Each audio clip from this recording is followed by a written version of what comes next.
Ever wondered what life was like almost 4 million years ago? Picture a world without smartphones, without cities, without even the simplest tools. That was the world of our ancestors, the Australopithecines.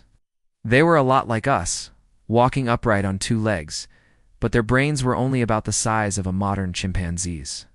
For millions of years, not much changed. They lived, they survived, and their brain size stayed pretty much the same. But then, around 3.9 million years ago, something incredible happened. A new species, Australopithecus afarensis, emerged. You might know them from the famous fossil Lucy, and with them came the first hint of a major change, a subtle but significant increase in brain size. This wasn't a massive leap, but it was the start of a revolutionary trend. So, what was the spark that ignited this incredible growth in our ancestors' brains?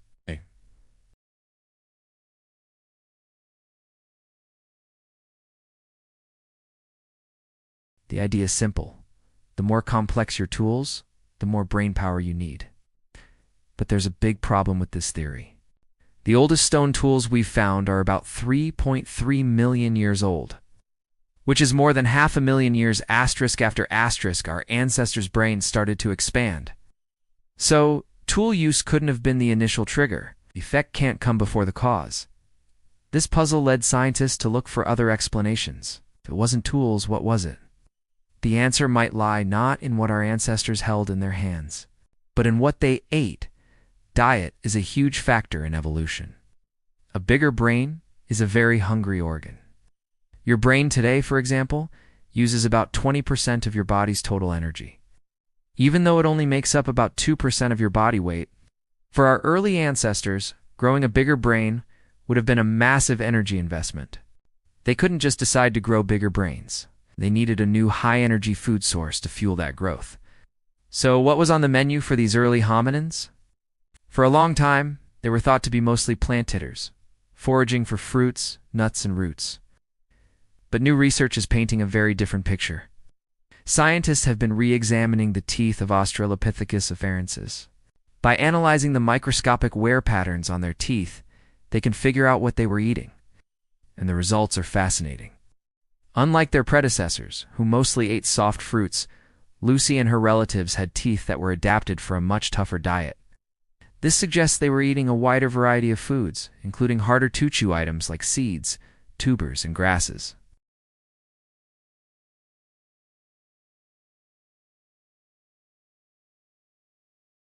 They weren't just relying on one type of food. But even these tougher plants might not have been enough to fuel a bigger brain. Now, we're not talking about our ancestors being elite hunters.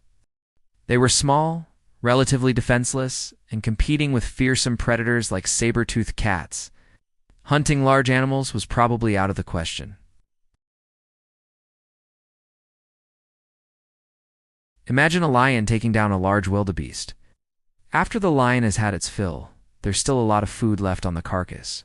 Our clever ancestors could have moved in, using simple stones to break open the bones and get to the nutrient-rich marrow inside.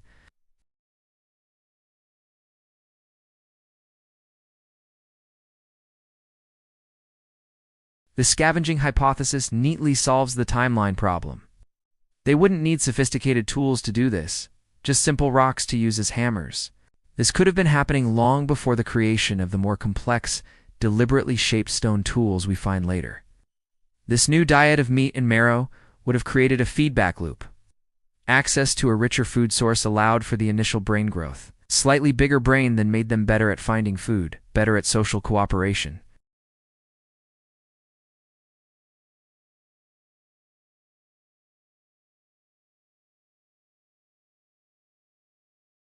It was a virtuous cycle. The brain and diet evolved together, each one pushing the other forward.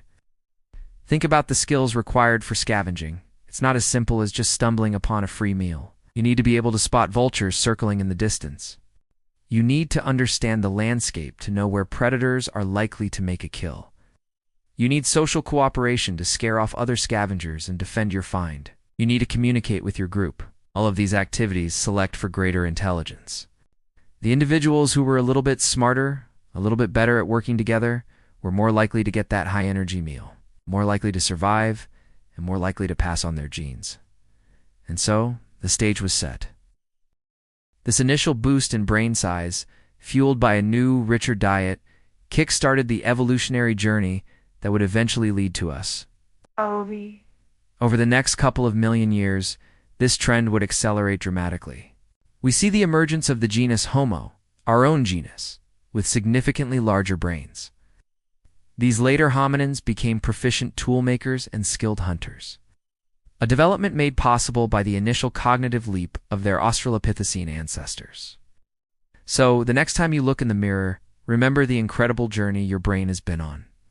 It wasn't a single event, but a long, complex process,